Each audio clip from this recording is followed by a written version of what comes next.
Alright everyone, how are we all doing? I've got something a little bit different for you today. Unreleased Cookie 6 footage. Ooh, buckle in kids, I'm treating this, aren't I? Alright, so this stems back from when the girlfriend and I travelled New Zealand and Australia last year. We did some mad stuff when we were away. We met some class animals and some okay people. 3, 2, 1. Oh shit!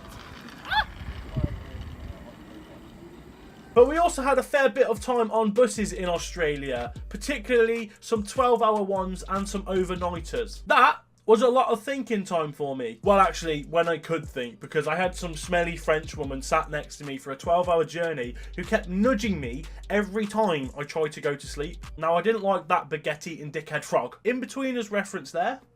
Not a racist. So at the time I had a YouTube channel which was different to this one, and it was solely based for gaming. I felt like it wasn't going anywhere. I put serious time and effort into that channel, but I felt like I needed a change. So I made this channel.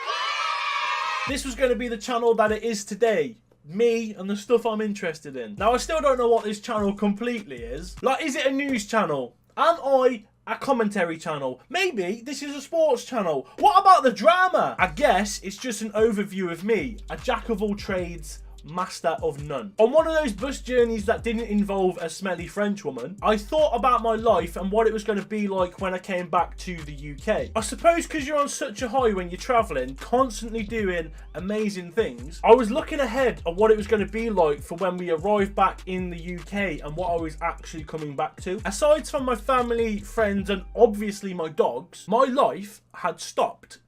I didn't have anything. Way back in my life now, the London Olympics happened. I was on such a high from it. And just before that as well, Bradley Wiggins had won the Tour de France. Like the first British man in ages to do that. Cycling was my thing and I'd always wanted to give track cycling a go. Like my heroes at that time were pretty much all cyclists. Like we've got Victoria Pendleton, Chris Hoy, Jason Kenny, Bradley Wiggins, all winning gold. But there was one person for me that always stood out above the rest, and that was a person called Lizzie Armitstead when she won Olympic silver, the first person to win a medal at the London 2012 Olympics. Watching her achieve that in the pouring English rain is something I will never forget. That inspired me so much back then that I actually took up cycling, became quite strong at it, lost about 4 stone in weight, decided to go to Manchester University just so I could be next to Manchester Velodrome in the hopes that I could get into track cycling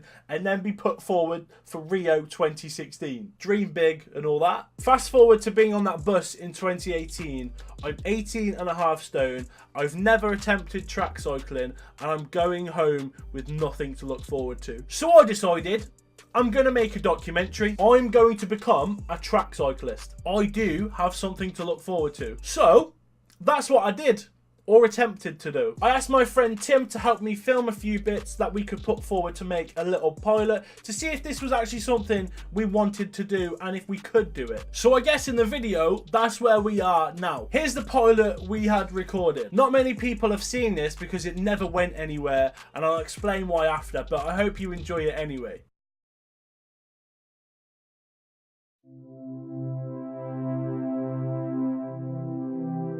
I know it's going to be hard.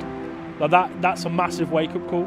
Like when I first came to you with this idea, in my head it was like, well, I've done it before in terms of like being really fit, but you don't realise until you have to start again what that first initial sort of barrier is. And now I feel like I've just stepped outside the door thinking I'm about to climb a hill, and I've just been met with Mount Everest.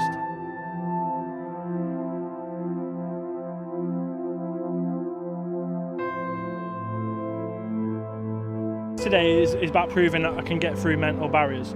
I feel like leading up to at least the first session that I get on the track, I've got to gain a base level of fitness. Like today is proven I've got no fitness whatsoever, but it's also proven that I can break through that barrier of what I need to do.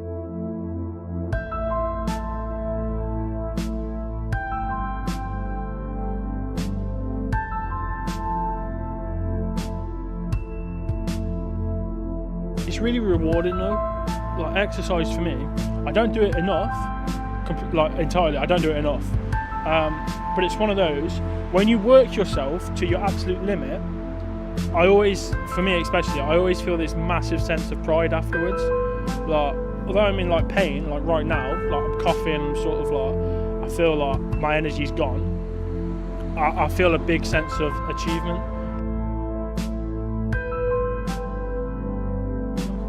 Yeah, so like about halfway through, it was sort of it was really getting to me. Like, obviously cardiovascular isn't great.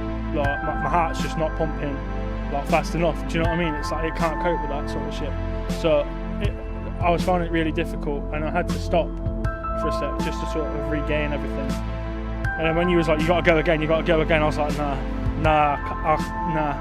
And then I was like, do you know what? I've got to. Do you know what I mean? I've got to prove to myself that I can go past that mental barrier.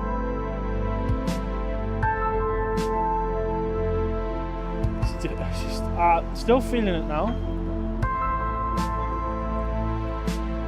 Nah, like I said, I'm looking forward to it. Like, I'm looking forward to the journey ahead. Not only for like the challenge itself, but for what it'll bring to me personally.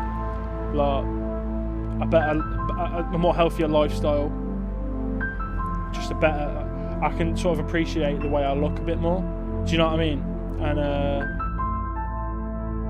I just remember, like, it's probably about 5 years ago now.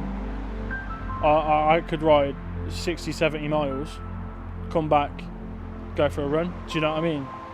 Like, I was mega fit back then, and it's sort of like, you look at me now and think, shut up, you never used to do that. And it's like, I look at myself and think, how did you ever do that? Like, it's bad, but gotta get back to that. I want to get back to that. So there we have it.